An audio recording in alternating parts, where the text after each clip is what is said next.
এখন এইখানে আমার একটা হেডিং দিতে হবে। হেডিংটা কি দিবা?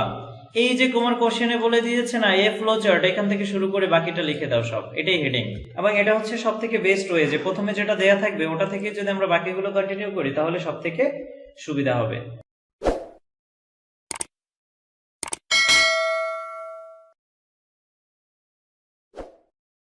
ইংরেজি প্রথম পত্রে আজকে আমাদের প্রথম ক্লাস হচ্ছে এবং আমরা আজকে নেলসন ম্যান্ডেলা চ্যাপ্টারটা দিয়ে শুরু করছি। যদিও এই চ্যাপ্টারটা তোমরা অনেকেই পড়ে ফেলেছো, অনেকেও পড়ে ফেললেও তারপর আমরা এটা দিয়ে শুরু করছি এই কারণে যে এই চ্যাপ্টারটা, এই টপিকটা তোমাদের পরিচিত হলে তোমাদের আজকের যে আলোচনার বিষয়টা থাকবে সেটা বিষয়টা বুঝতে অনেকটা ইজি হবে।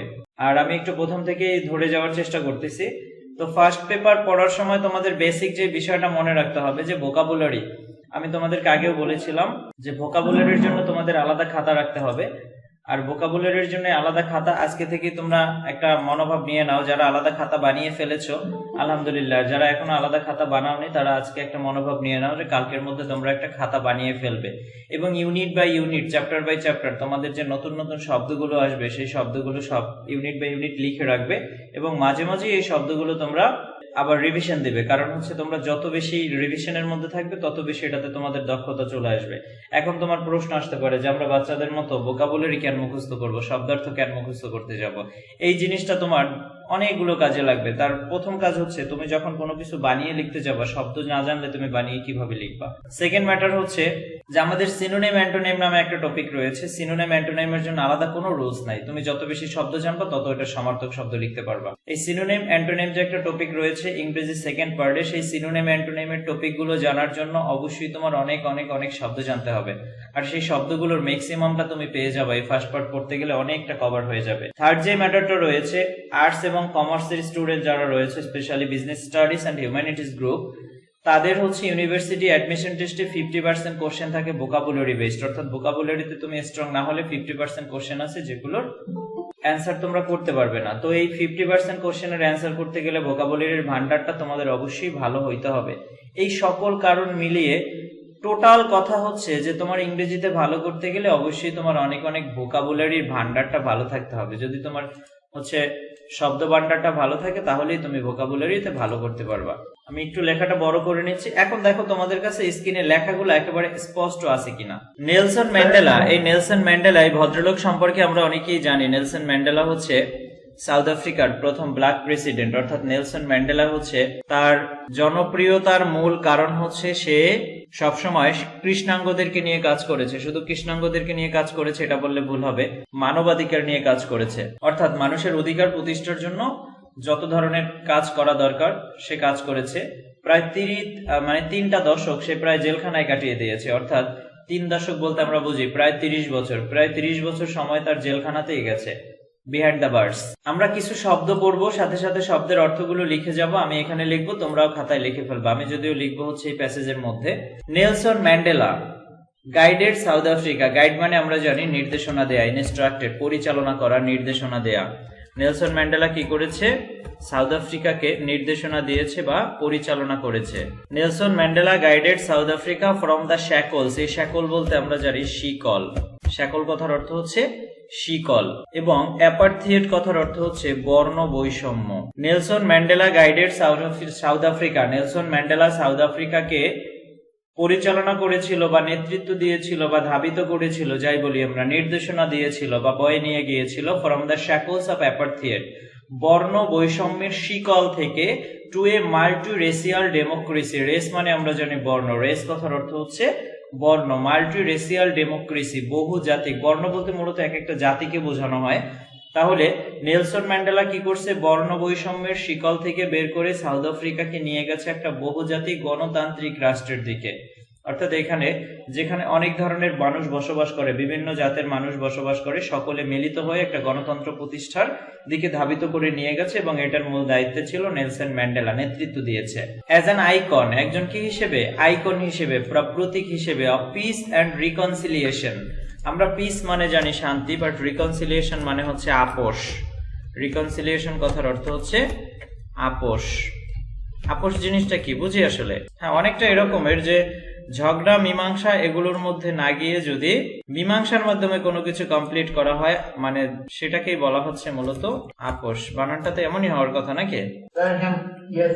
হু ক্যান এমবডি, এমবডি মানে হচ্ছে বাস্তবায়ন করা। আজকে এত ভুল লেখাগুলো এরকম আসছে কেন? হ্যাঁ, সেটাও বলা যায়। Who came to embody the struggle, embody হচ্ছে বাস্তবায়ন করা। জি বলো, কে যেন কি বলতে চেয়েছিলা, বলে ফেলো। স্যার সে জিজ্ঞেস করেছে এই যে ওয়ার্ডগুলো আমরা নোট ডাউন করছি সেগুলো সিনোনিম আমাদেরকে বের করতে হবে নাকি স্যার দেওয়া হবে? সিনোনিম আমাদের বের করতে হবে না, সিনোনিম গুলো হচ্ছে আমরা পড়ার মাঝখানে পেয়ে যাবো। দেখবা যে অনেক সিনোনিম তুমি নিজেই পেয়ে যাবা। আমরা পড়তে পড়তেই সিনোনিম পেয়ে যাবো। সিনোনিম আসলে আলাদা মুখস্থ করা যায় না, আমরা যখন শব্দ পড়বো পড়তে পড়তে দেখবা যে আমাদের সামনে অনেক সিনোনিম চলে আসবে। আর কিছু কিছু সিনোনিম যেগুলো, সেগুলো আমি আবার হচ্ছে তোমাদের আলাদাভাবেই শব্দ লেখানোর সময় বলে দেবো যে এটার সিনোনিম আরেকটা এরকমের আছে, এরকমের কোশ্চেন হতে পারে। সিনোনিম অ্যান্টোনিম দুটোর ক্ষেত্রেই সেম নিয়ম হবে, কারণ হচ্ছে আমি যখন শব্দ জানবো তখন আমি নিজেই বুঝতে পারবো যে কোনটা সিনোনিম হবে আর কোনটা অ্যান্টোনিম হবে। তাহলে আমরা এখানে এমবডি কথার অর্থ লিখতে পারি বাস্তবে রূপদান করা অথবা সংগঠিত করা। যে সংগঠিত করেছিল the struggle for justice around the world, সারা পৃথিবীতে ন্যায় বিচারের যে সংগ্রাম, সেই সংগ্রামটা সে বাস্তবায়ন করতেছিল, এবং সেটা কিসের মাধ্যমে?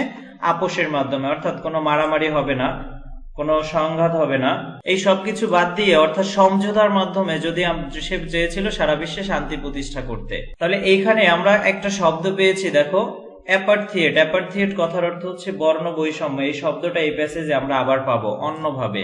ইমপ্রিজন, ইমপ্রিজন কথার অর্থ বন্দি রাখা।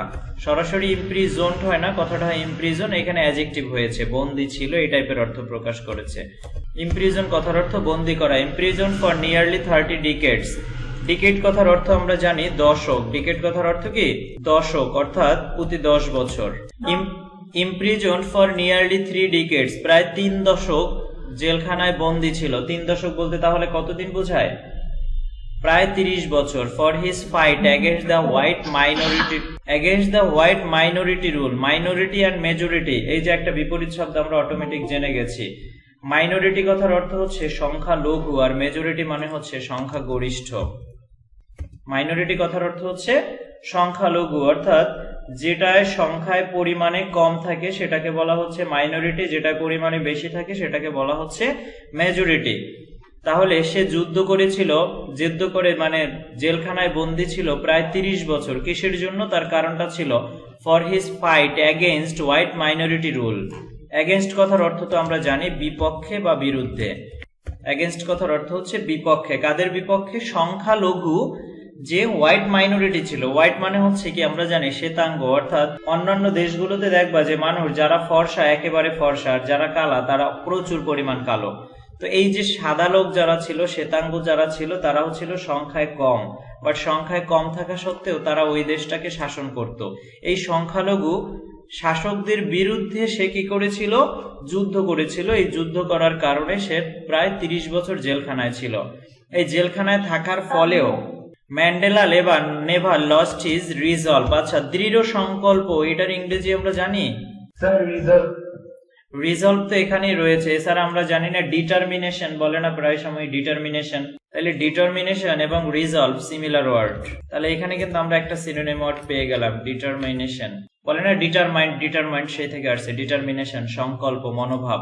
সে কখনোই তার সংকল্প হারায় নাই, প্রত্যয় হারায় নাই, আত্মবিশ্বাস হারায় নাই। To fight for his people's emancipation. Emancipation বলতে আমরা জানি ফ্রিডম, মুক্তি, যেটাকে আমরা বলি মুক্তি বা স্বাধীনতা। ইমানসিপেশন কথার অর্থ হচ্ছে মুক্তি বা স্বাধীনতা। তাহলে আমরা এটাকে বলতে পারি ফ্রিডম আর লিবারেশন। ফ্রিডম মানে আমরা জানি মুক্তি বা স্বাধীনতা, লিবারেশন মানেও আমরা জানি মুক্তি বা স্বাধীনতা। তাহলে এই যে আমরা শব্দগুলো পাচ্ছি এখান থেকে কিন্তু আমাদের সিনোনিমটা হয়ে যাচ্ছে। দেখো যে ইমানসিপেশন কথার অর্থ মুক্তি, আমরা তো জানি ফ্রিডম কথার অর্থ মুক্তি। তাহলে তোমার যদি একটা শব্দ দেয়া থাকে ইমানসিপেশন, সেটার সিনোনিম লিখতে বলে তুমি সেখানে লিখতে পারবা ফ্রিডম, অথবা লিখতে পারবা হচ্ছে লিবারেশন, এই টাইপের। হি ওয়াজ ডিটারমাইন্ড, এখানে আবার আছে দৃঢ় সংকল্পবদ্ধ। সে ছিল দৃঢ় সংকল্পবদ্ধ। To bring down, bring down কথা নরমালি আমরা ব্রিং কথার অর্থ কি জানি? আনয়ন করা, কিন্তু যদি ব্রিং এর পর ডাউন কথাটা আসে তাহলে আসবে পতন ঘটানো। সে সংকল্পবদ্ধ ছিল কিসের জন্য? টু ব্রিং ডাউন, পতন ঘটাতে, অ্যাপার্থিয়েট বর্ণ বৈষম্যকে, ওয়াইল অ্যাভয়েডিং সিভিল ওয়ার। অ্যাভয়েড কথার অর্থ আমরা জানি তো এড়িয়ে চলা। সিভিল ওয়ার মানে হচ্ছে গৃহযুদ্ধ, সিভিল ওয়ার কথার অর্থ হচ্ছে পতন ঘটানো। গৃহযুদ্ধ, গৃহযুদ্ধ বলতে একই দেশের মানুষের মধ্যে একটা যুদ্ধের তৈরি হলে সেটাকে বলে গৃহযুদ্ধ। তাহলে কৃষ্ণাঙ্গ এবং শ্বেতাঙ্গদের মধ্যে যদি একটা যুদ্ধের তৈরি হতো সেটাকে বলা হচ্ছে গৃহযুদ্ধ। এবং নেলসন ম্যান্ডেলা ওই দেশ থেকে বর্ণ বৈষম্যের পতন ঘটাতে চেয়েছিল, বাট কোনো প্রকার গৃহযুদ্ধ ছাড়াই, অর্থাৎ নিজেদের মধ্যে কোনো প্রকার যুদ্ধ না করেই সে এটার পতন ঘটাতে চেয়েছিল, ওই দেশ থেকে এই বর্ণ বৈষম্যটাকে দূর করতে চেয়েছিল এবং সেটাতে সে সফল হয়েছে। হিজ প্রেস্টিজ মানে সম্মান, his prestige and charisma, charisma মানে কি কৌশল, প্রতিভা। His prestige and charisma helped him, তাকে সাহায্য করেছিল, win the support of the world. এই সেন্টেন্সটার মধ্যে আমরা একটা রাইট ফর্ম অফ ভার্বের নিয়ম পেয়েছি, খুঁজে বের করতে পারো। His prestige and charisma helped him win the support of the world, আমরা এই নিয়মটা করেছিলাম রাইট ফর্ম অফ ভার্বে, কার মনে আছে? আচ্ছা, রাইট ফর্ম অফ ভার্বের মধ্যে আমরা করেছিলাম, দেখো হেল্প, গেট, লেট এগুলা পজিটিভ ভার্বের পরে কোনো ব্যক্তির উল্লেখ থাকলে পরের ভার্বটা বেস ফর্ম হয়। এখানে দেখো উইনটা বেস ফর্ম হয়েছে, পজিটিভ ভার্ব। হ্যাঁ সাথে ঠিক বলেছো, পজিটিভ ভার্ব আমরা করেছিলাম, এখানে সেই পজিটিভ ভার্বের রুলসটা আমরা এখানে পেয়ে গেছি। আই হেট, আমি ঘৃণা করি, রেস ডিসক্রাইমিনেশন। এখন দেখো এখানে একটা শব্দ পেয়েছিল অ্যাপার্থিয়েট, এখানে আমরা পেয়েছি ডিসক্রাইমিনেশন, কথার অর্থ বৈষম্য। ডিসক্রাইমিনেশন কথার অর্থ কি বৈষম্য, রেস কথার অর্থ হচ্ছে বর্ণ। তাহলে অ্যাপার্থিয়েটের সিনোনিম হিসেবে আমরা বলতে পারি বর্ণ বৈষম্য, রেস ডিসক্রাইমিনেশন। মোস্ট ইন্টেন্সলি, ইন্টেন্সলি মানে হচ্ছে ইন্টেন্স মানে তো আমরা জানি গভীর, তাহলে এখানে অর্থটা কি আসবে? এলওয়াই যুক্ত হয় কোন পার্টস অফ স্পিচে? অ্যাডভার্ব। এলওয়াই যুক্ত হয় অ্যাডভার্বে, তাহলে এখানে বলছে আই হেট, আমি ঘৃণা করি, রেস ডিসক্রাইমিনেশন বর্ণ বৈষম্য, মোস্ট ইন্টেন্সলি খুবই গভীরভাবে বা তীব্রভাবে, আমি তীব্রভাবে এই বর্ণ বৈষম্যকে ঘৃণা করি। And all it's manifestation, manifestation কথার অর্থ হচ্ছে বহির্প্রকাশ, অর্থাৎ যে সকল কাজের মধ্য দিয়া এই বর্ণ বৈষম্য প্রকাশ পায় সে কাজগুলোকেও আমি ঘৃণা করি। বলছে আমি তীব্রভাবে বা মারাত্মকভাবে বর্ণ বৈষম্য ঘৃণা করি এবং এই যত কাজের মধ্য দিয়ে এই বর্ণ বৈষম্য প্রকাশ পাচ্ছে সেই কাজগুলোকেও আমি ঘৃণা করি। I have fought it all during my life, আমি আমার সারা জীবন ধরে যুদ্ধ করেছি। and I will fight it now, এখনো যুদ্ধ করব, and will do so until the end of my days, এবং আমি আমার শেষ দিন পর্যন্ত এই যুদ্ধটা চালিয়ে যাব। এই কথাটা মূলত ইনভার্টেড কমার ভিতরে হবে। ম্যান্ডেলা সেড দিস, ম্যান্ডেলা এই কথা বলেছিল in his acceptance speech. Acceptance speech মানে হচ্ছে তার প্রথম বা উদ্বোধনী যে বক্তব্য সেটাতে। অ্যাকসেপ্টেন্স স্পিচ এটার সিনোনিমে আরেকটা শব্দ তোমরা লিখে রাখতে পারো, maiden.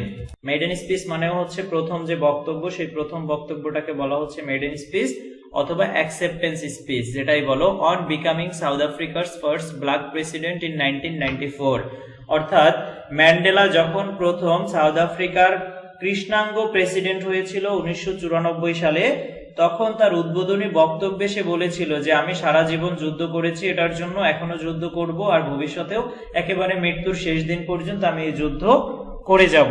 The time for the healing of wounds has come. Heal মানে কথার অর্থ হচ্ছে উপশম করা, কমানো, হ্রাস করা, অর্থাৎ ব্যথা কমানো, যেটা বেদনা কমানো যেটা, সেটাকে বলা হচ্ছে হিল। কোথাও ব্যথা পেলে সেই ব্যথা কমানোটাকে বলা হচ্ছে। আর আউন্ডস মানে আমরা জানি আহত, অর্থাৎ এতদিন যারা, এখানে আহত বলতে মূলত ব্ল্যাকদেরকে নির্দেশ করা হয়েছে, যে এতদিন যাদের উপর অত্যাচার নিপীড়ন করা হয়েছে তাদের সেই অত্যাচার নিপীড়ন কমানোর সময় এসেছে। The movement to bridge the chasm, এই ক্যাজম কথার অর্থ হচ্ছে বিশাল দূরত্ব, অর্থাৎ কৃষ্ণাঙ্গ এবং শ্বেতাঙ্গদের মধ্যে যে একটা দূরত্ব ছিল সেই দূরত্বটাকে কমানোর সময় এসেছে। The movement to bridge, bridge মানে আমরা জানি সংযোগ স্থাপন করা, ব্রিজ কথার অর্থ কি সংযোগ স্থাপন করা। The movement to bridge the chasm that divide us has come, যেই দূরত্বটা আমাদেরকে আলাদা করে রেখেছিল সেই দূরত্বের মধ্যে সংযোগ স্থাপনের সময় এসেছে। অর্থাৎ এই কথাটা দ্বারা বোঝানো হয়েছে কৃষ্ণাঙ্গ এবং শ্বেতাঙ্গ, ব্ল্যাকস অ্যান্ড হোয়াইটস আর now not an enemy, they are now friends and they belongs to the same rights, অর্থাৎ তারা দুজনেই বা উভয় পক্ষ সমান অধিকার বহন করে, এদের মধ্যে আর কোনো দূরত্ব থাকবে না। যে দূরত্ব ছিল সেই দূরত্ব কমানোর সময় চলে এসেছে। We have at last achieved our political emancipation, emancipation কথাটা আগে একবার লিখে গিয়েছিলাম, এবার বলো ইমানসিপেশন কথার অর্থ কি? মুক্তি বা স্বাধীনতা। তাহলে we have at last, আমরা অবশেষে achieved অর্জন করেছি our political emancipation, আমাদের রাজনৈতিক মুক্তি। ইন 1993 1999 সালে ম্যান্ডেলা ওয়াজ অ্যাওয়ার্ডেড, অ্যাক্টিভ না প্যাসিভ এটা? প্যাসিভ। তাহলে এই সেন্টেন্সটার অর্থ হবে কি? Mandela was awarded Nobel peace prize. Mandela নিজেকে পুরস্কার দিয়েছে না তাকে পুরস্কৃত করা হয়েছে? অর্থাৎ ম্যান্ডেলাকে পুরস্কৃত করা হয়েছিল। কোন পুরস্কারে পুরস্কৃত করা হয়েছিল? নোবেল শান্তি পুরস্কারে পুরস্কৃত করা হয়েছিল। এই নোবেল শান্তি পুরস্কারটা কি সেখানে একটা কমা দিয়ে বুঝিয়ে দিয়েছে। এই কমার জিনিসটাকে বলে অ্যাপোজিটিভ। আমি রাইট ফর্ম অফ ভার্বের মধ্যেও হয়তো বলেছিলাম। আবার আমরা যখন আবার হচ্ছে মডিফায়ার করব তখন এই অ্যাপোজিটিভ সম্পর্কে জানবো। অ্যাপোজিটিভ মানেই হচ্ছে কোনো একটা বিষয় সম্পর্কে বর্ণনা দেয়া বা অতিরিক্ত তথ্য প্রদান করা। তো এখানে নোবেল শান্তি পুরস্কারটা কি সেটার বর্ণনা দিয়েছে, যেটা হচ্ছে একটা সম্মাননা, যেটা সে কি করেছিল? এফডব্লিউডি ক্লার্কের সাথে ভাগাভাগি করেছিল। অর্থাৎ অনেক সময় আছে না, দুইজনকে সম্মিলিতভাবে একটা পুরস্কার দেওয়া হয়, সেই সম্মিলিতভাবে এই পুরস্কারটা দেওয়া হয়েছিল। এই এফডব্লিউ ক্লার্ককে কমা দিয়ে আবার তার বর্ণনা দেওয়া হয়েছে। দ্য হোয়াইট আফ্রিকান লিডার, সে এই এফডব্লিউডি ক্লার্ক হচ্ছে একজন শ্বেতাঙ্গ আফ্রিকান নেতা, who had ফ্রিড him from prison, যাকে সে জেলখানা থেকে মুক্ত করেছিল। প্রিজন কথার অর্থ কয়েদখানা বা জেলখানা। যাকে সে জেলখানা থেকে মুক্তি করেছিল 3 years earlier, 3 বছর আগে। অ্যান্ড এবং নেগোশিয়েটেড, আচ্ছা নেগোশিয়েট শব্দটা আমি লিখি, তারপরে তোমরা এটার সিনোনিম জানো কিনা বলবা। নেগোশিয়েটেড কথার অর্থ আলোচনা করা। এটার আর কোনো শব্দ কি তোমরা জানো? Right, discuss. এবং ডিসকাস করেছিল, আলোচনা করেছিল দ্য এন্ড অফ অ্যাপার্থিয়েড, কি নিয়ে? বর্ণ বৈষম্যের সমাপ্তি নিয়ে। অর্থাৎ এফডব্লিউডি ক্লার্কও চাইতো এদেশে বর্ণ বৈষম্য না থাকুক, যার কারণে নেলসন ম্যান্ডেলাকে জেলখানা থেকে 3 বছর আগেই মুক্ত করে দিয়েছে। এবং জেলখানা থেকে 3 বছর আগে মুক্ত করার পরে তার সাথে আলোচনায় বসেছে কিভাবে এই দেশ থেকে বর্ণ বৈষম্য দূর করা যায়। Mandela went on, go on মানে হচ্ছে চালিয়ে যাও, আমরা জানি গো অন, সেই গো অন থেকে আসছে ওয়েন্ট অন। গো অন আমি লিখে দিলাম। গো অন কথার অর্থ হচ্ছে চালিয়ে যাওয়া। Mandela went on to play a prominent role. Prominent মানে গুরুত্বপূর্ণ। এখানে প্রমিনেন্ট কথার অর্থ আমরা জানি বিখ্যাত। ভূমিকা তো আর কখনো বিখ্যাত হতে পারে না, এখানে গুরুত্বপূর্ণ হবে। হ্যাঁ, ইম্পর্টেন্টের সিনোনিম এটা দেয়া যেতে পারে, তবে প্রমিনেন্ট কথাটা আসে মূলত ফেমাসের বিপরীত শব্দ হিসেবে। এইখানে ইম্পর্টেন্টের বিপরীত হয়েছে, বাট বিপরীত না, সরি সিমিলার হয়েছে। নরমালি প্রমিনেন্ট বলতে আমরা বুঝি না ওয়েল নন, ফেমাস, এই টাইপের যে অর্থগুলো সেটার ক্ষেত্রে প্রমিনেন্ট হয়। এখন রোল যেহেতু বলছে, রোলের ক্ষেত্রে তো আর সেটা আসবে না, এই জন্য রোলের ক্ষেত্রে আসবে তোমার হচ্ছে ইম্পর্টেন্ট, সিগনিফিকেন্ট, এই টাইপের। Mandela went on to play a prominent role on the world stage. বিশ্ব স্টেজে বা বিশ্ব মঞ্চেও ম্যান্ডেলা গুরুত্বপূর্ণ ভূমিকা পালন করেছিল অ্যাজ অ্যান অ্যাডভোকেট। অ্যাডভোকেট কথার অর্থ আমরা জানি সাপোর্টার, সমর্থনকারী, সমর্থক। of human dignity, মানব মর্যাদা, in the face of challenges ranging from political repression মানে আমরা বুঝি নিপীড়ন, রাজনৈতিক নিপীড়ন থেকে শুরু করে এইডস পর্যন্ত যে কোনো ক্ষেত্রে। অর্থাৎ এটা দ্বারা বোঝানো হয়েছে বিশ্বে যখনই কোনো ক্রাইসিস এসেছে সেই ক্রাইসিসের সময় নেলসন ম্যান্ডেলা একটা গুরুত্বপূর্ণ ভূমিকা পালন করেছে।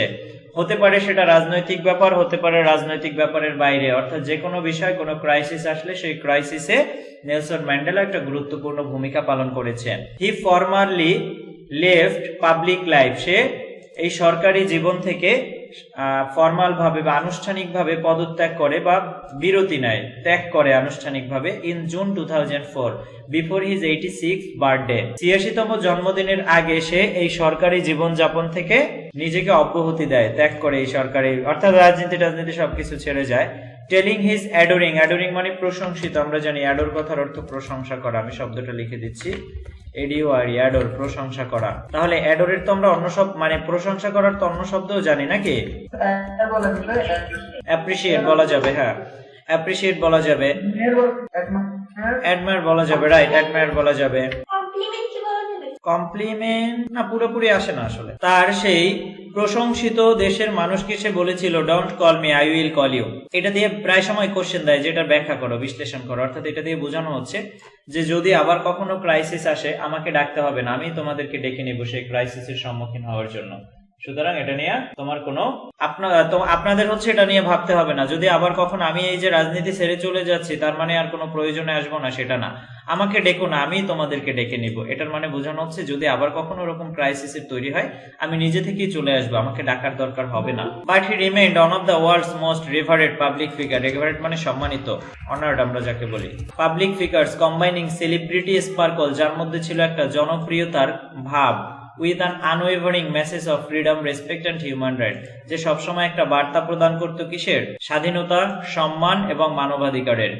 হি is the epicentre of our time, সে হচ্ছে আমাদের সময়ের, আচ্ছা এখানে একটু ইনভার্টেড কমার মধ্যে রাখি, he is the epicentre of our time. Epicentre বলতে বোঝানো হচ্ছে মূল বিন্দু, আলোচনার শীর্ষবিন্দু, কেন্দ্রবিন্দু। He is the epicentre of our time, ours in South Africa and yours, wherever you are. আপনারা যেখানেই থাকুন না কেন সেখানকার, এবং আমাদের সাউথ আফ্রিকা, সে হচ্ছে আলোচনার কেন্দ্রবিন্দু বর্তমান সময়ের। Nadine Gordimer, the South African writer and Nobel laureate for literature, once remarked, South আফ্রিকার একজন নোবেল বিজয়ী সাহিত্যিক এবং লেখক এই কথাটা বলেছিল কোনো একটা সময়, যে নেলসন ম্যান্ডেলা হচ্ছে আমাদের দেশের আলোচনার শীর্ষবিন্দুতে অবস্থান করে, এবং আপনাদের জায়গাতেও, আপনারা তাতে যেখানেই থাকুন না কেন। অর্থাৎ এই কথার দ্বারা বোঝানো হচ্ছে নেলসন ম্যান্ডেলা হচ্ছে সারা বিশ্বের একজন সম্মানিত ব্যক্তি, এবং ওই সময় আলোচনার শীর্ষবিন্দুতে সেই ছিল। The years Mandela spent behind bars, এই বার বলতে তাহলে কি বোঝাচ্ছে এখানে? নেলসন ম্যান্ডেলা জেলখানায় যে সময়গুলো কাটিয়েছে, made him most world celebrated political prisoner. Prisoner কথার অর্থ কি হবে তাইলে? প্রিজন অর্থ কি? প্রিজন অর্থ কি? কয়েদখানা, তাহলে সে হচ্ছে কয়েদি অর্থাৎ বন্দি, যে জেলখানায় বন্দি থাকে তাকে বলা হচ্ছে prisoner. And a leader of mythic stature, এবং তাকে করেছে একজন নেতা। কিসের নেতা?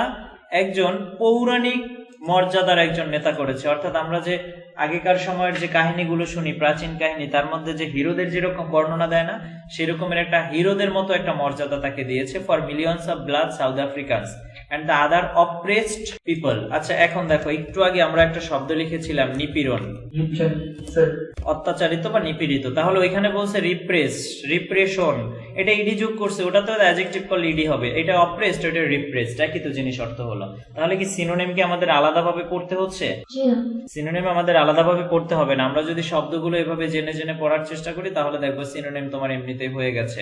তো এখানে বলছে কি people far beyond his country's border, beyond মানে বাইরে, তাহলে তার দেশের সীমানার বাইরেও যত নিপীড়িত মানুষ ছিল সবার কাছে সে হয়েছে একটা পৌরাণিক নেতা, লক্ষ লক্ষ মানুষের কাছে। Charged with capital offence, offence মানে তো অপরাধ, বড় ধরনের অপরাধে অভিযুক্ত করে, অপরাধ অন্যায়, বড় ধরনের অপরাধে অভিযুক্ত করে ইন 1963 রিভোনিয়া ট্রায়াল, এখানে এল আছে মনে একটা রিভোনিয়াল। His statement from the dock, এই ডক বুঝি আমরা, ডক বলতে এখানে বোঝানো হচ্ছে মূলত যেখানে, হ্যাঁ পৌরাণিক, এই যে একজনে লিখেছে পৌরাণিক স্ট্রাচার, মিথিক্যাল মানে হচ্ছে পৌরাণিক, অর্থাৎ পুরাণ কাহিনীতে যে হিরোর যে মর্যাদাটা থাকে সেরকমের একটা মর্যাদা দিয়েছে তাকে। ডক মানে আমরা বুঝি ওই যে জেলখানাতে আসামিকে যে জায়গাটাতে দাঁড়া করানো হয় ওই জায়গাটাকে বলে ডক, কাঠগড়া, রাইট, কাঠগড়ায় বলা যাবে। আমি তোমাদের কাছ থেকে শব্দটা বের করতে চেয়েছিলাম, আমারও মনে ছিল না এক্স্যাক্টলি, কাঠগড়া। কাঠগড়ায় দাঁড়িয়ে তার যে বর্ণনা ছিল রিভোনিয়াল ট্রায়ালে, সেই বর্ণনাটা ছিল একটা রাজনৈতিক সাক্ষ্য। টেস্টিমনি কথার অর্থ সাক্ষ্য। During his my life time, আমি আমার সারা জীবন ধরে, এই কথাগুলো সে এখানে বলছে। During my life time I have dedicated my self to the struggle of the African people, আমি আমার সারা জীবন ধরে আফ্রিকার মানুষের জন্য নিজেকে উৎসর্গ করেছি। আই হ্যাভ ফট এগেইনস্ট হোয়াইট ডমিনেশন, ডমিনেশন মানে শাসন, তাহলে এটার একটা সিনোনিম ওয়ার্ড বলো, কি হতে পারে? ডমিনেশন মানে শাসন, শাসনের সিমিলার ওয়ার্ড কি হতে পারে?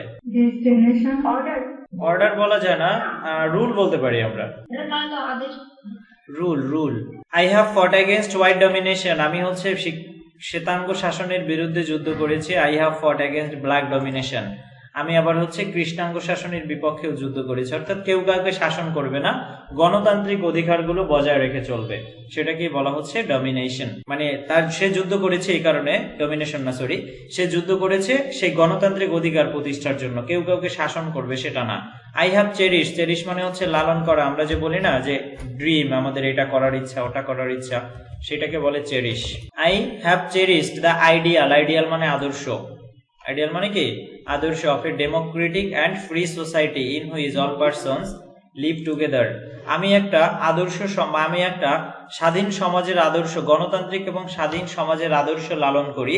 ইন হুইচ, যেখানে অল পারসনস লিভ টুগেদার, যেখানে সমস্ত মানুষ একসাথে বসবাস করবে। In harmony with equal opportunities, harmony মানে কি? মিল, মিলেমিশে আমরা যেটাকে বলি। And with equal opportunities he told the court, কোর্টে সে বলেছিল আমি একটা আদর্শ ধারণ করি, যেটার মধ্যে আমি স্বপ্ন দেখি বা আদর্শ ধারণ করি কিসের? একটা গণতান্ত্রিক এবং স্বাধীন সমাজের, যেখানে সকল মানুষ মিলেমিশে সমান সুযোগ সুবিধা নিয়ে বসবাস করতে পারবে। সে কোর্টে এই কথাগুলোই বলেছিল। ইট ইজ অ্যান আইডিয়াল, এটা এমন একটা আদর্শ, I hope to live for, যার জন্য আমি বেঁচে আছি, অ্যান্ড টু অ্যাচিভ, এবং এটাকে আমি অর্জনও করতে চাচ্ছি।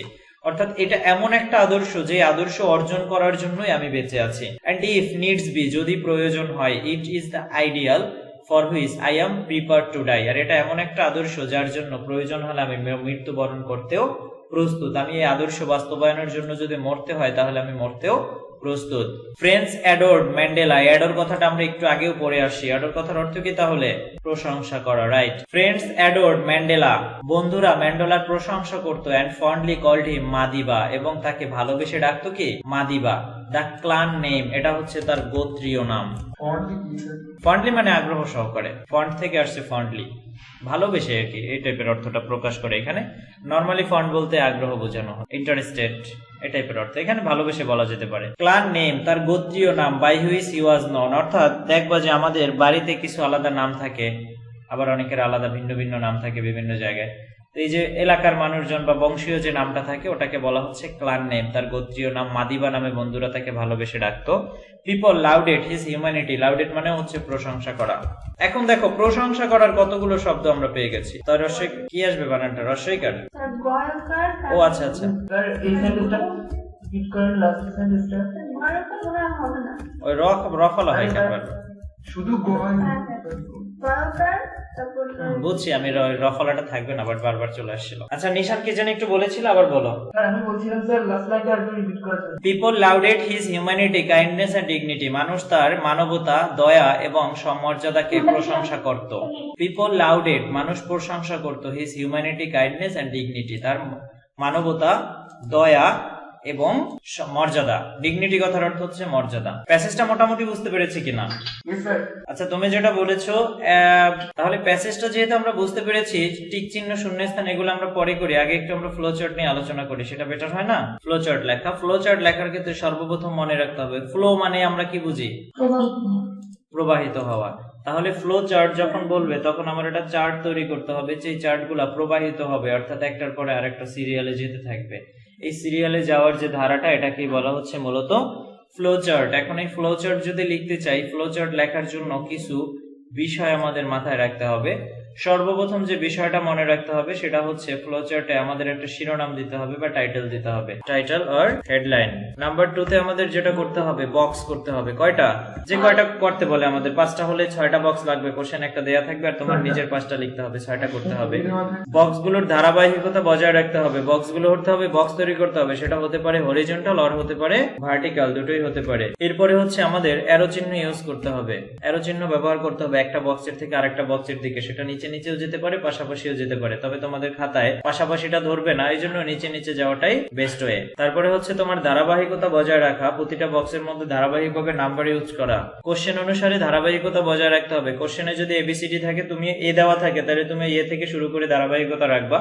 কোশ্চেনে যদি রোমান সংখ্যা দেওয়া থাকে তাহলে তুমি রোমান সংখ্যায় ধারাবাহিকতা বজায় রাখবা। কোশ্চেনে যদি 1 2 3 দেওয়া থাকে তাহলে তুমি 1 2 3 দিয়ে ধারাবাহিকতা বজায় রাখবা। নাম্বার 5 এ আমাদের যেটা বিষয় মাথায় রাখতে হবে, অ্যাভয়েডিং টু, প্রত্যেকটা ফ্রেজের শেষে যে আমরা ফুল স্টপ দেই এগুলো দেওয়া যাবে না, কোনো বিরাম চিহ্ন ব্যবহার করা যাবে না। আমরা জানি একটা সেন্টেন্স শেষ করে ফুল স্টপ দিতে হয়, এখানে যেহেতু সেন্টেন্স লিখছে না ফ্লো চার্টের ক্ষেত্রে, এটা অ্যাভয়েড করতে হবে। এখানে কোনো ফুল স্টপ বা অন্য কিছু ব্যবহার করা যাবে না, ওটা তোমার খালি থাকবে। এই কয়টা জিনিস ফলো রাখার পর এখন আমরা লেখার স্টাইলটা কেমন হবে, এটা হচ্ছে কি ফ্লো চার্টে আমাদের এই বিষয়গুলো মাথায় রাখতে হবে। এরপরে হচ্ছে আমাদের ফ্লো চার্টের স্টাইলটা কেমন হবে, ফুল স্টপ দেওয়া যাবে না, ওইখানে তোমার কিছুই দেওয়া যাবে না, ওটা খালি থাকবে। আচ্ছা এখন আমাদের ফ্লো চার্টের মধ্যে যেসব বিষয়গুলো হয়, first of all not a full sentence, just a phrase or word. Flow চার্টটায় কোনো পূর্ণাঙ্গ সেন্টেন্স হবে না, অর্থাৎ এটার মধ্যে সাবজেক্ট থাকবে না, ফিনিট ভার্ব থাকবে না, জাস্ট কতগুলো শব্দ মিশ্রিত হয়ে তোমার মনের ভাব প্রকাশ পাবে। সেটা একটা শব্দ হতে পারে, একটা ফ্রেজ আর একটা শব্দ হবে, এখানে কোনো পূর্ণাঙ্গ সেন্টেন্স হবে না। লেখার জন্য কোনো সাবজেক্ট ভার্ব এগ্রিমেন্ট এখানে ব্যবহার করা যাবে না, আমি এখানে বুঝিয়ে দিচ্ছি সবগুলো। তারপরে হচ্ছে নিয়মটা হতে পারে ভার্ব প্লাস আইএনজি এরকমের একটা হতে পারে, অথবা হতে পারে যদি নেগেটিভ হয় তাহলে not plus verb plus ING, এই রুলসটা আমরা ফলো করতে পারি। অথবা এভাবে to plus verb base form of verb, to এর পরে ভার্বের বেস ফর্ম ব্যবহার করার পর এরপরে যদি আমার দরকার হয় এক্সটেনশন সামনে বসবে, দরকার না হলে বসবে না। এটা আমরা অনুসরণ করতে পারি। কোনো কিছু বিইং প্লাস ভার্বের পাস্ট পার্টিসিপল ব্যবহার করতে পারি, বিইং দিয়ে V3 ইউজ করতে পারি আমরা। অথবা এটা নট আসলে তো নেগেটিভ আসলে নট চলে আসবে, সেটা করতে পারি। হ্যাভিং ইউজ করে আমরা করতে পারি হ্যাভিং প্লাস V3। তারপরে হচ্ছে আমরা বিইং নাউন করতে পারি, বিইং দিয়ে এই নিয়মটা অনুসরণ করা যাচ্ছে। হ্যাভিং দিয়ে অ্যাডজেক্টিভ করা যাচ্ছে, শুধু ভার্ব 3 দিয়েও করা যাচ্ছে, অ্যাডজেক্টিভ প্লাস নাউন দিয়েও করা যাচ্ছে। মেইন কথা হচ্ছে এখানে কোনো সেন্টেন্স থাকতে পারবে না।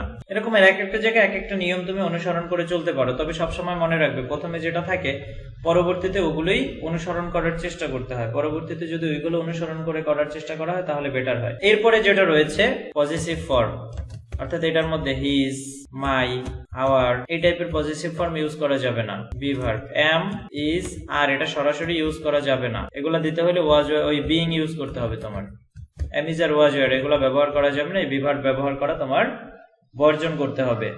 এই বিষয়গুলো মাথায় রেখে যদি আমরা ফ্লোচার্ট লিখি তাহলেই দেখবো যে ফ্লোচার্টে তুমি ভালো একটা মার্কস ক্যারি করতে পারবা। আমরা হচ্ছে অনেক সময় লিখতে গেলে এগুলো অনুসরণ করি না। এই নিয়ম অনুসারে যদি আমরা এই প্যাসেজটার ফ্লোচার্টটা করতে চাই তাহলে দেখো এখানে আমাদের একটা প্যাসেজ রয়েছে। এই প্যাসেজে বলা আছে read the following text and make a flowchart showing the iconic image of Nelson Mandela. অথবা নিচেরটা যদি পড়ি read the text again and make a flowchart showing the important events of Mandela's life. ম্যান্ডেলার জীবনের গুরুত্বপূর্ণ ঘটনাগুলো উল্লেখ করে একটা ফ্লোচার্ট রচনা করো। আচ্ছা, এখানে তারা একটা বলে দিয়েছে ফট অ্যাপার্থিয়েট, সে কি করেছে? বর্ণ বৈষম্যের বিরুদ্ধে যুদ্ধ করেছে। এটা তার জীবনের একটা ঘটনা। এই টাইপের আরো যত গুরুত্বপূর্ণ ঘটনা রয়েছে সেই গুরুত্বপূর্ণ ঘটনাগুলো ব্যবহার করে তোমার একটা ফ্লোচার্ট তৈরি করতে বলা হয়েছে। এটা হচ্ছে আমাদের কোশ্চেন। এখানে খেয়াল করো, read the text again and make a flowchart showing the important events of Mandela's life. ম্যান্ডেলার জীবনের গুরুত্বপূর্ণ ঘটনাগুলো নিয়ে একটা ফ্লোচার্ট রচনা করো। এটা হচ্ছে আমাদের কোশ্চেন। তাহলে আমরা তো অবশ্যই খাতার শুরুতে লিখবো, সংক্ষেপে লেখা তোমরা অবশ্যই অ্যান্সার টু দ্য কোশ্চেন নাও। এখন এইখানে আমার একটা হেডিং দিতে হবে। হেডিংটা কি দিবা? এই যে তোমার কোশ্চেনে বলে দিয়েছে না এ ফ্লোচার্ট, এখান থেকে শুরু করে বাকিটা লিখে দাও সব, এটাই হেডিং। শেষে শুধু যুক্ত করে দেবে ইজ গিভেন বিলো। তোমাদের আলাদাভাবে নতুন বানানোর দরকার নাই, কোশ্চেনের মধ্যেই থাকবে a flowchart showing the important events. এই অর্থাৎ যা বলবে এই শোয়িং থেকে শুরু করে শেষ পর্যন্ত যা বলা আছে পুরোটা তুলে দিবা। পুরোটা তুলে দিয়ে তুমি শুধু বাড়তি যোগ করে দেবা ইজ গিভেন বিলো। এটুক তুমি শুধু অ্যাড করে দেবা, আর কিছু করতে হবে না।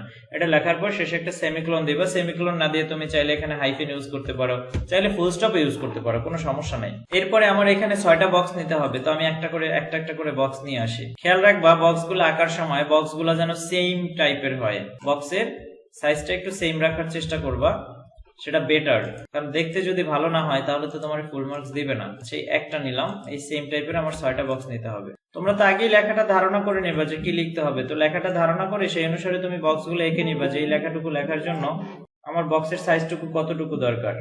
বক্সগুলো কি এক্সেল ব্যবহার করে করব নাকি স্কেল ব্যবহার করে করবা, এবং সেটা অবশ্যই পেন্সিল দিয়ে আঁকবা বক্সগুলা। তো এরপরে কোশ্চেনে যেহেতু নাম্বার 1 ছিল আমিও নাম্বার 1 লিখে দিলাম। এখন কোশ্চেনটা ছিল ম্যান্ডেলার জীবনের গুরুত্বপূর্ণ ঘটনা, এবং এখানে কিন্তু প্রথম কথাটা বলেছে ফট। তোমরা প্রথমটা ফলো করার চেষ্টা করবা সব সময়। এখানে প্রথমটাকে কিন্তু তারা লিখে দিয়েছে ভার্বের পাস্ট পার্টিসিপল দ্বারা, তার মানে আমরা বাকি ঘটনাগুলো ভার্বের পাস্ট পার্টিসিপল দ্বারা লেখার চেষ্টা করব। বুঝেছি কথাটা? আমরা দুটো আছে এখানে, দুটোই করার চেষ্টা করব। তো প্রথমটাতে কিন্তু আমাদের কোশ্চেনে যেটা সেটাতে বলে দিয়েছে ফট অ্যাপার্থিয়েট। ফট অ্যাপার্থিয়েট বর্ণ বৈষম্যের বিপক্ষে যুদ্ধ করেছে। তো এটা যেহেতু আমাদের বলে দিয়েছে 1 নম্বর দিয়ে, তাহলে আমরা 1 নম্বরে এটাই লিখে দিলাম। এটা লিখে দেওয়ার পর পরেরটাতে যে আমরা 2 নম্বর দিব এখানে। তো 2 নম্বর দেওয়ার পরে সিরিয়াল যেহেতু 1-2 দিয়ে শুরু করেছে, আমরা 1-2 দিয়ে শুরু করব। এখন আমার প্যাসেজ দেখতে হবে। এই সিরিয়ালে আমার একটু ধারাবাহিকতা বজায় রাখতে হবে। প্যাসেজ থেকে যখন লিখবা তখন একটু ধারাবাহিকতা কিরকম বজায় রাখবা, যে প্রথমে একটা বলছে বর্ণ বৈষম্যের বিরুদ্ধে যুদ্ধ করেছে, এরপরে যদি আমি লাস্ট থেকে একটা নেই যে সে রাজনৈতিক জীবন থেকে অব্যাহতি নিয়েছে, তারপরে আবার লেখে সে 30 বছর জেলখানায় ছিল, তারপরে যদি লিখি সে 1993-তে নোবেল 94-তে নোবেল পুরস্কার পাইছে, তারপরে আবার যদি লিখি 86তম জন্মদিনের সময় সে পাবলিক জীবন ত্যাগ করছে, এভাবে এলোমেলো লেখা যাবে না। ফ্লোচার্ট মানে হচ্ছে তোমার সিরিয়ালটা মেনটেন করতে হবে, একেবারে প্রথম থেকে শুরু করে শেষের দিকে ধাপে ধাপে কোনটার পরে কোনটা হয়েছে এই বিষয়গুলো তুমি ধাপে ধাপে আগে থেকে এগুলা ঠিক করে নেবে, যে তার জীবনে কি কি গুরুত্বপূর্ণ ঘটনা ঘটেছে। তো প্রথম একটা গুরুত্বপূর্ণ ঘটনা ঘটেছে, সে বর্ণ বৈষম্যের বিরুদ্ধে যুদ্ধ করেছে। এটাও কিন্তু তার জীবনের একটা ঘটনা যে সে প্রায় 30 বছর জেলখানায় কাটিয়েছে, এটা তার জীবনের একটা গুরুত্বপূর্ণ ঘটনা না। তারপরে হচ্ছে এখানে সে 1993 সালে নোবেল শান্তি পুরস্কার পেয়েছে, এটা তার জীবনের একটা গুরুত্বপূর্ণ ঘটনা। 94 সালে সে প্রথম সাউথ আফ্রিকার প্রেসিডেন্ট হয়েছে, এটা তার আরেকটা গুরুত্বপূর্ণ ঘটনা। তারপরে হচ্ছে সে 2004 সালে সে পাবলিক জীবন ত্যাগ করছে, এটাও তার জীবনের গুরুত্বপূর্ণ একটা ঘটনা। এই কয়টা হয়েছে? চারটা, আমাদের লাগবে তো 5টা। সাউথ আফ্রিকাকে নেতৃত্ব দিয়েছে, হ্যাঁ সেটাও লেখা যায়। আচ্ছা আমরা এখানে আরেকটা লিখে দেই, গাইডেড সাউথ আফ্রিকাকে নেতৃত্ব দিয়েছে। এরপরে নাম্বার 3 তে আমরা লিখতে পারি যে সে 30 বছর জেলখানায় বন্দী ছিল, লেখা যাবে। তারা 3 ডিকেডস বলেছে, আমরা একটু ঘুরিয়ে লিখলাম, ইমপ্রিজন্ড ফর নিয়ারলি 30 ডিকেডস, প্রায় 30 বছর জেলখানায় বন্দী ছিল, কয়েদখানায় ছিল। Became South African first, South Africa's লিখেছে মনে হয় তারা বইয়ের মধ্যে, সাউথ আফ্রিকার প্রথম ব্ল্যাক প্রেসিডেন্ট হয়েছে। Won Nobel peace prize. এখন তোমার প্রশ্ন আসতে পারে যে অ্যাওয়ার্ডের না লিখে ওন কেন লিখলাম, কারণ এখানে তো হচ্ছে সে জয়লাভ করেছে, এখন অ্যাওয়ার্ডের যদি লিখি তাহলে মনে হয় যেন সে পুরস্কারটা দিয়েছে, সে তো পুরস্কার দেয় নাই। সর্বশেষ আমরা লিখতে পারি সে পাবলিক জীবন ত্যাগ করে চলে গেছে, এটা তার জীবনের সর্বশেষ গুরুত্বপূর্ণ ঘটনা। তাহলে নাম্বার 6 দিয়ে আমরা লিখতে পারি কি, লেফট পাবলিক লাইফ ফরমালি। এখন এখান থেকে বুঝাই, দেখো যার যেটা কোশ্চেন ছিল এটার মার্ক হচ্ছে 5টাতে 10 মার্ক। এখন যদি বাড়তি দিয়ে থাকে তাহলে বাড়তি মার্ক আসবে, যদি হচ্ছে তোমাদের 14 মার্ক দেয় তাহলে 60টা লিখতে হবে। এখন মনে হয় মার্ক একটু বাড়াইছে সম্ভবত, নতুন সিলেবাস অনুসারে তোমাদের ব্যাচের জন্য মার্ক একটু বাড়তি আছে সম্ভবত। এখন যার যার কোশ্চেন একটা একটা করে এক একজন কোশ্চেন করো। এখন সামনেই বলেছিলা যে বুঝতে একটু প্রবলেম হয়েছে, এখন বলো তোমার কোন জায়গায় সমস্যা। এখানে তোমার দেখতে হবে, এগুলা প্যাসেজ থেকে সরাসরি ম্যাক্সিমাম টাইম পাওয়া যায়, কোন টপিকটা বলেছে সেই টপিকটা দেখবা আগে ফার্স্ট অফ অল। যেমন আমাদের এই কোশ্চেনটা যখন আমরা করেছি, আমাদের টপিকটা ছিল কি, কোশ্চেনে কিন্তু বলে দিয়েছে important events of Mandela's life, ম্যান্ডেলার জীবনের গুরুত্বপূর্ণ ঘটনাগুলো। ইভেন্ট মানে আমরা জানি কি, ঘটনা। তাহলে আমাদের এখানে ম্যান্ডেলার জীবনের গুরুত্বপূর্ণ ঘটনাগুলো নিয়ে বলতে হবে। এরপরে আগেরটায় বলেছে, আমরা প্রথমটা তো অবশ্যই করব, আগেরটাতে বলেছে iconic image of Nelson Mandela, Nelson ম্যান্ডেলার জীবনের যে আইকনিক ইমেজ অর্থাৎ প্রতীকী, অর্থাৎ তার যে গুরুত্বপূর্ণ যে বিষয়গুলো রয়েছে তার জীবনের। আইকনিক ইমেজ বলতে তো আমরা ওটাই বুঝি যে সে অনেক ভালো কি করেছে, যেটা অন্যরা অনুসরণ করে থাকে, সেই টাইপের কি কি রয়েছে সেই জিনিসগুলো এখানে নিয়ে আসতে হবে। এখানে আবার দেখো তোমার ডিটারমাইনার ফলো করছে, এখানে কিন্তু তোমার ভার্বের পাস্ট পার্টিসিপল দেয় নাই, কিছুই জানে। এখানে হচ্ছে আগে ডিটারমাইনার দিয়ে নাউন দিয়ে করে গেছে, অর্থাৎ আর্টিকেল ব্যবহার করে নাউন দিয়ে করে গেছে। তাহলে আমরা ওইভাবে করার চেষ্টা করবো, একটা অ্যাডজেক্টিভ ব্যবহার করার মাধ্যমে, অথবা নাউনের পরে হচ্ছে কি বলে ডিটারমাইনারের পরে না আর্টিকেল ব্যবহার করার চেষ্টা করব। তাহলে এখানে প্রথমটাই বলছে অ্যাডভোকেট অফ হিউম্যান ডিগনিটি, একজন মানব মর্যাদার সমর্থক, উনি একজন বিখ্যাত রাজনৈতিক নেতা, এটা বলা যাবে না। তাহলে পরেরটা আমরা বলতে পারবো হচ্ছে যে এ গ্রেট লিডার, হ্যাঁ বলা যাবে। তাহলে আমরা এটাতে বলতে পারবো এ গ্রেট লিডার। তারপরে বলতে পারবো যে এ নোবেল লরেট, লরেট বলা যাবে না, এখানে নোবেল উইনার, একজন নোবেল বিজয়ী। এ প্রেসিডেন্ট, একজন হচ্ছে কি বলে প্রেসিডেন্ট। এই টাইপের বিভিন্ন কথা এখানে উল্লেখ করা যায়। আচ্ছা আমরা দ্বিতীয়টা করার চেষ্টা। এখন দেখো দ্বিতীয়টাতে আমাদের বলেছিল iconic image of Nelson Mandela, Nelson ম্যান্ডেলার আইকনিক ইমেজ সম্পর্কে একটা ফ্লোচার্ট তৈরি করতে বলছে। তো নেলসন ম্যান্ডেলার হচ্ছে আমরা যদি এখন নেলসন ম্যান্ডেলার আইকনিক ইমেজ সম্পর্কে বলতে চাই, তাহলে কিন্তু এখানে আমার এই লেখাটুকু ঘুরিয়ে দিতে হবে। প্যাসেজে যেভাবে আছে ঠিক সেইভাবে এখানে নিয়ে আসতে হবে আমাদের। প্যাসেজে কি বলা আছে, the iconic images of Nelson Mandela, আমরা এটা কপি করে বসিয়ে দিয়ে দেই ওইখানে। অর্থাৎ কোশ্চেনে যেটা থাকবে, এখানে ছিল important events of Mandela's life, এটাকে আমি ঘুরিয়ে লিখে দেবো আইকনিক ইমেজেস অফ ম্যান্ডেলা। আমাদের সেকেন্ড কোশ্চেন ছিল iconic image of Nelson Mandela. প্রশ্নে দেয়া ছিল নেলসন ম্যান্ডেলার আইকনিক ইমেজ গুলো কি কি ছিল। আইকনিক ইমেজের মধ্যে আমরা প্রথমে এই প্যাসেজে যেটা বলা আছে সেটা লিখে দিলাম, যে অ্যাডভোকেট অফ হিউম্যান ডিগনিটি, মানব মর্যাদার একজন সমর্থক। এটা লেখার পর নাম্বার 2 তে আমরা এই প্যাসেজটা থেকে এখান থেকে নিতে পারি, এটা an icon of peace and reconciliation, একেবারে হুবহু নেওয়া যায়, যেহেতু আমরা এটা হুবহু নিয়ে বসিয়ে দেই। এটাকে আমরা হুবহু নিয়ে বসিয়ে দিলাম যে an icon of peace and reconciliation। আচ্ছা উনি একজন জনপ্রিয় রাজনৈতিক নেতা ছিল না, মানে বিশ্বের জনপ্রিয় সেটা ছিল, সেটা নিতে পারি। এছাড়া আরো আছে, এই যে উনি 30 বছর জেলখানায় ছিল, এটা তাকে আরো বেশি জনপ্রিয় করেছে, এরকম একটা কথা এখানে আছে। জি স্যার। এটা যদি থাকে তাহলে আমরা সেটা লিখতে পারি celebrated political prisoner, celebrated political prisoner. Celebrated মানে জনপ্রিয়, পলিটিক্যাল প্রিজনার মানে আমরা জানি রাজনৈতিক বন্দী, রাজবন্দী যাকে বলে। এরপরে ছিল উনি একজন নোবেল বিজয়ী, এটাও লেখা যায়, অথবা আমরা এভাবে লিখতে পারি এ লিডার অফ মিথিক স্ট্রাকচার। এটা প্যাসেজের মধ্যে এই টাইপের একটা লাইন আছে যে উনি হচ্ছে পৌরাণিক মর্যাদা সম্পন্ন একজন নেতা। এখান থেকে প্যাসেজে দেখো একটা লাইন আছে, এখান থেকে যদি আমরা নেই, আমি প্যাসেজ থেকে নিতেই তোমাদের একটু বেশি উৎসাহিত করতেছি, এই কারণে নিজেরা পরীক্ষার সময় বানিয়ে লিখতে পারবা না। এই যে এখানে রয়েছে যে he remained the most world revered public figure, তাহলে এটা লেখা যাবে the world's most revered public figure, the world's most revered public figure. এরপরে আমাদের 6 নাম্বারটা দরকার হচ্ছে, 6 নাম্বারে আমরা কি লিখতে পারি? আচ্ছা, উনি একজন যোদ্ধা ছিল কিনা? হ্যাঁ স্যার, যোদ্ধা একটু। A fighter for humanity, a fighter for humanity, kindness and dignity. উনি হচ্ছে মানবতা, দয়া এবং মর্যাদার জন্য একজন যোদ্ধা। তাহলে লেখাটা আমরা অনুসরণ করলাম কোনটা থেকে? এই যে প্রথমে যেভাবে বলে দিয়েছে একজন মানুষের অ্যাডজেক্টিভ গুণাবলীগুলো তুলে ধরেছে, আমরাও কিন্তু তার আইকনিক ইমেজের মাধ্যমে সেই গুণাবলীগুলো তুলে ধরেছি। পরীক্ষার খাতায় তোমার সিমিলার লিখতে হবে, এই বক্সগুলো তোমার স্কেল দিয়ে আঁকবা এবং বক্সের সাইজগুলো যাতে সমান থাকে সেই ব্যাপারেও খেয়াল রাখতে হবে। লেখাগুলো যেন একটু স্পষ্ট থাকে, হাতের লেখার দিকেও একটু খেয়াল রাখতে হবে। এখন আমার লেখা দরকার, কলম দিয়ে টাইনা টাইনা ইচ্ছা মতো লিখে দিলাম, তাহলে তোমাকে ফুল মার্কস দিবে না। কারণ তুমি হিসাব করো এই জিনিসটুকুর জন্য তোমাকে 10টা মার্কস দিবে, একটা তো তারা প্রশ্নে দিয়েই দেয়, তোমার 5টা লিখতে হবে, তুমি 5টা জিনিস লিখবা, 10 মার্ক দিবে। তো সেই 10 মার্ক লেখার জন্য সেই 10 মার্কের সৌন্দর্য যদি বজায় না থাকে তাহলে তোমাকে কেন দিবে সে? তাহলে ফ্লো চার্ট নিয়ে আমরা যদি প্যাসেজটা ভালো করে বুঝতে পারি, হ্যাঁ রাইট, প্রথমটা যেহেতু আর্টিকেল দিয়ে শুরু হয়েছে এই জন্য আমরা বাকিগুলো আর্টিকেল দিয়ে কন্টিনিউ করেছি, এবং এটা হচ্ছে সব থেকে বেস্ট ওয়ে যে প্রথমে যেটা দেয়া থাকবে ওটা থেকে যদি আমরা বাকিগুলো কন্টিনিউ করি তাহলে সব থেকে সুবিধা হবে।